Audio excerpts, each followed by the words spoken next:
আসসালামু আলাইকুম ওয়া রাহমাতুল্লাহি ওয়া বারাকাতুহু। আজকে আমরা আলোচনা করব স্বপ্নে কোনো মানুষ কোনো কিছু প্রমাণ করতে দেখলে কি হয়, কোনো কিছুর দলিল উত্থাপন করতে দেখলে কি হয়। আলোচনা বুঝতে সাথেই থাকবেন। এখনো যারা চ্যানেলটি সাবস্ক্রাইব করেননি সাবস্ক্রাইব করতে ভুলবেন না। ভেরিফাই চ্যানেলের ডেসক্রিপশন বক্সে ক্লিক করলে কিন্তু আমার পেজ এবং আইডি লিংক আসে। প্রত্যেক ভিডিওতে বলি আমার নাম অথবা ছবি থেকে বিভ্রান্ত হবেন না। প্রত্যেক ভিডিওতেই আলাদা আমি সাবধান করি। আমার নাম ছবি থাকলে ওটা আমার আইডি না অথবা পেজ না। ফেসবুকে আমার নামে হাজারো পেজ খোলা, এই জন্য ডিসক্রিপশন বক্সে ক্লিক করবেন। স্বপ্নে কোনো কিছুকে প্রমাণ করতে দেখলে এর অর্থ হচ্ছে মানুষের সাথে তার ঝগড়া, তার তর্ক বিতর্ক বৃদ্ধির আলামত বুঝতে হবে।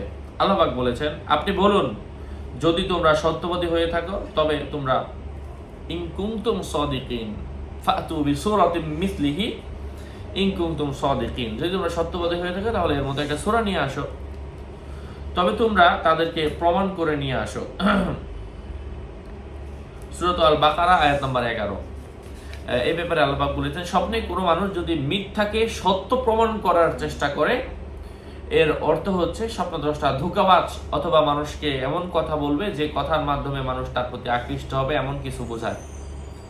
স্বপ্নে কোনো মানুষ যদি এমনটা দেখতে পায় যে সে নিজে সত্য কথাকে মিথ্যা বানাচ্ছে, এর অর্থ হচ্ছে স্বপ্নদ্রষ্টা অতি জ্ঞানী এবং বুদ্ধিমান হওয়ার সম্ভাবনা রয়েছে।